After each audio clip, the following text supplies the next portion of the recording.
Imagine a room filled with the world's most elite orthopedic surgeons, individuals whose daily lives depend on extreme precision and decades of advanced academic training. You would assume these are the people most likely to master the stock market. Yet, when a legendary investor stood before them, they were completely baffled by the simplest market concepts. Now, contrast that with a group of ninth graders from a neighborhood with limited resources who, after a single lesson, understood the core of wealth better than the doctors. The truth is, generating returns of 20%, 25%, or even 30% per year isn't about having a 160 IQ. It isn't about mastering integral calculus or playing three-dimensional chess against a supercomputer. According to the world's most successful investors, like Warren Buffett and Peter Lynch, the most important quality for wealth is not intellectual, it's temperamental. It's the ability to remain rational when everyone else is reacting to the news with panic or greed. In this video, we are going to reveal the exact blueprints used by the 1% to build fortunes that last generations. We will explore the jelly bean secret that exposes market madness, the shameless cloner method to steal billionaire ideas, and the 80-item safety checklist that prevents financial disaster. If you are ready to stop being a second guesser and start engineering your financial freedom, this is the only guide you will ever need. To understand how to win at investing, we first have to understand why most people fail. Joel Greenblatt, a master of valuation, uses a simple experiment with a jar of 1,776 jelly beans to illustrate the problem. When he asked students to estimate the count privately on cards, their collective average was almost perfect, missing the mark by only a few beans. But as soon as he let the students hear each other's guesses out loud, their logic collapsed, and the average guess dropped by nearly 50%. This is the fundamental problem with the stock market. It is a second-guess system.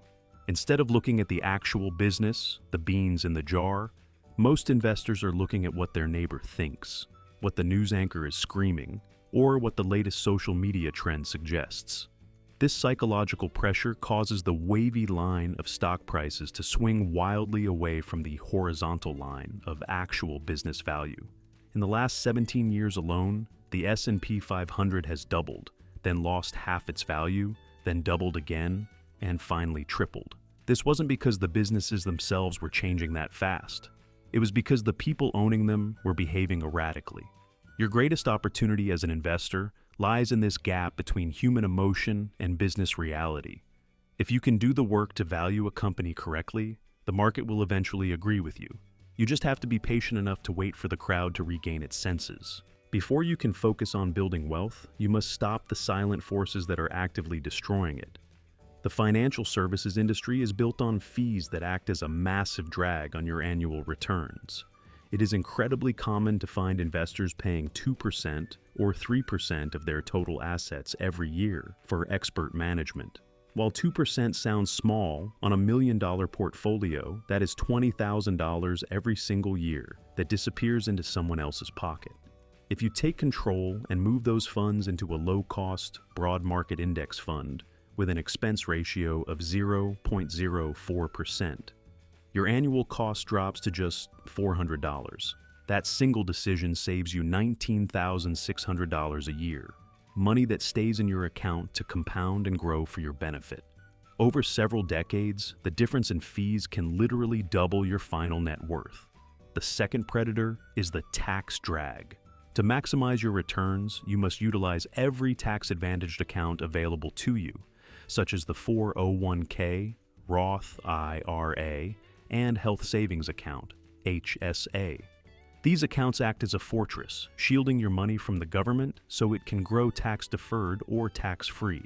Every dollar you save from the IRS is a dollar that earns interest for you. Even in a standard brokerage account, you can be efficient by choosing investments like broad index funds that pay qualified dividends and avoid the frequent trading that triggers high capital gains taxes. Peter Lynch, who achieved incredible returns at the Magellan Fund, is constantly amazed by how people treat their money. He points out that when a consumer buys a refrigerator or a car, they conduct weeks of research, read reports, and compare models. Yet, Those same people will hear a random tip on a bus and bet their life savings on a stock before the sun sets. Lynch's primary rule is that if you can't explain why you own a stock to a 10-year-old in 2 minutes or less, you shouldn't own it. He warns against piece of junk companies, the ones with names so complex they sound like science fiction and products that no one understands. Lynch found his greatest successes in simple businesses like Dunkin' Donuts because he could see the customers and understand the product without needing a degree in engineering. A business is not a lottery ticket. It is a real entity with a balance sheet and a future. If the company performs well over time, the stock price will eventually reflect that success. The most important fact for your safety is that it is very difficult for a company to go bankrupt if they have no debt. By focusing on simple, debt-free businesses that you understand, you remove the complexity that leads most investors to disaster. How do you actually determine if a stock is a bargain? Joel Greenblatt suggests using the house analogy to simplify the process. If someone asks you for $1 million for a house, the first thing you would ask is how much rent you could collect from it. If the property brings in $90,000 a year, you have a 9% yield. Then, you would compare that yield to other houses on the block and other investment choices to see if it is relatively cheap. This is exactly how you value a stock.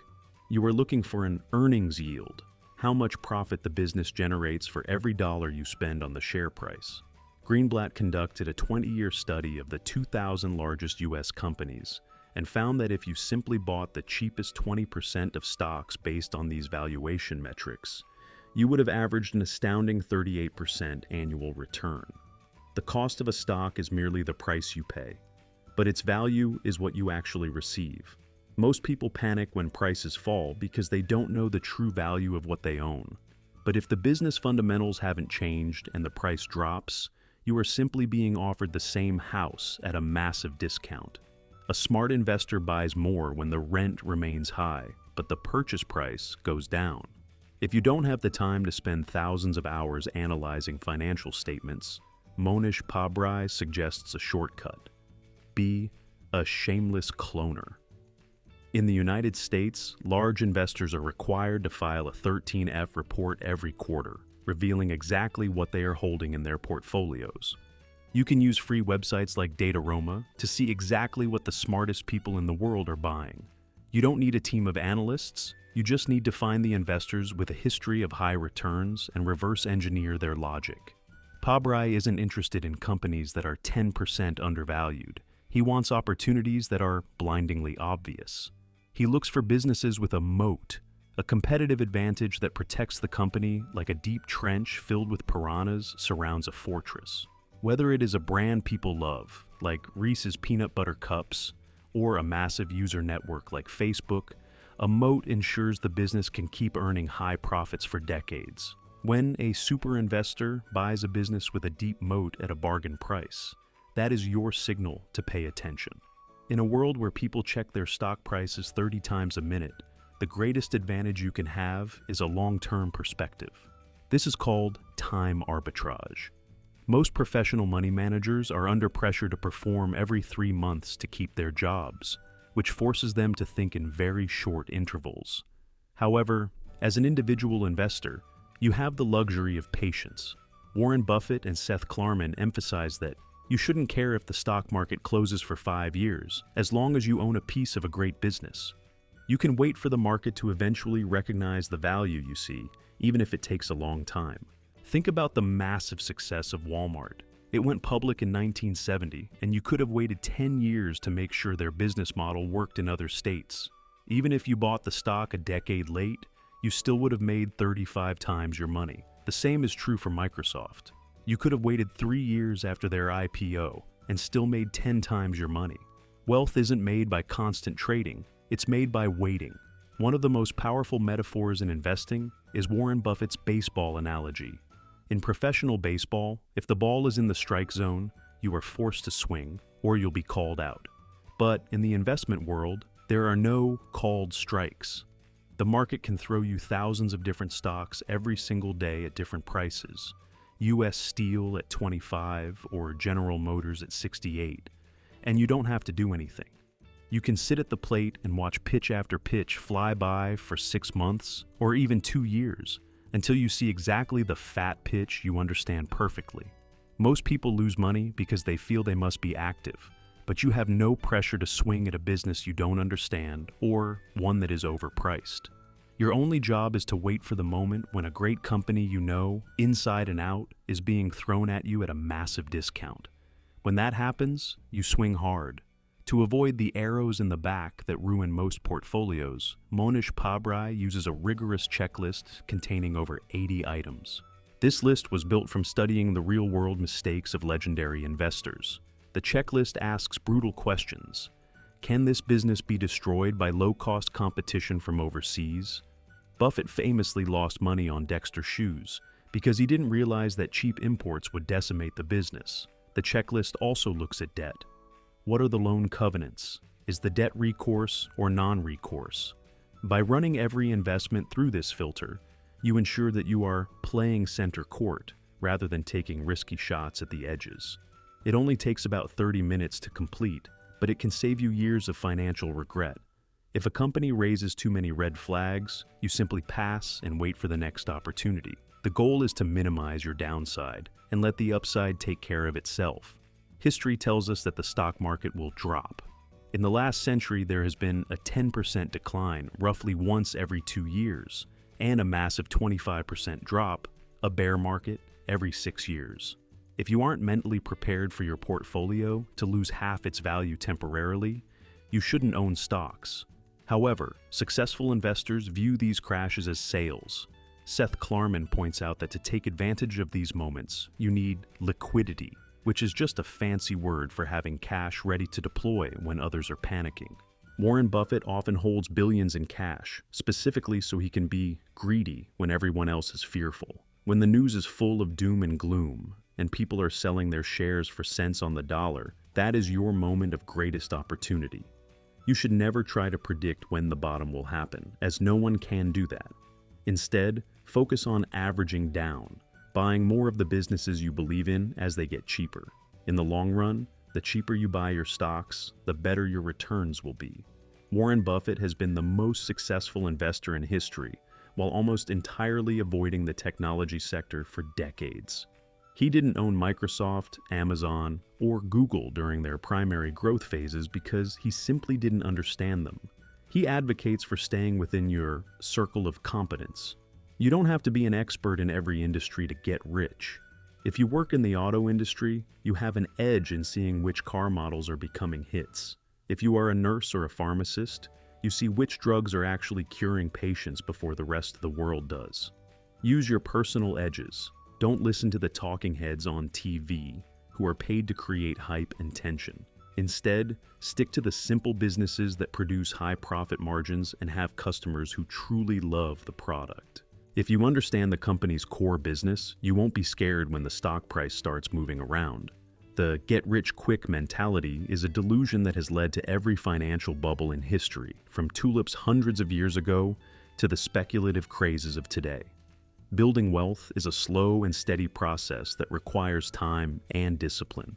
Compound interest is the most powerful force in your favor, but it only works if you don't interrupt it.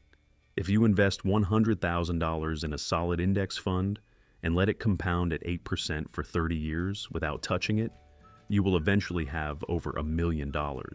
If you are constantly buying and selling, trying to time the market, you are resetting your compounding clock and paying unnecessary taxes and fees. The best holding period for a high-quality business is almost forever. Stop looking at monthly or annual performance and start measuring your progress in decades.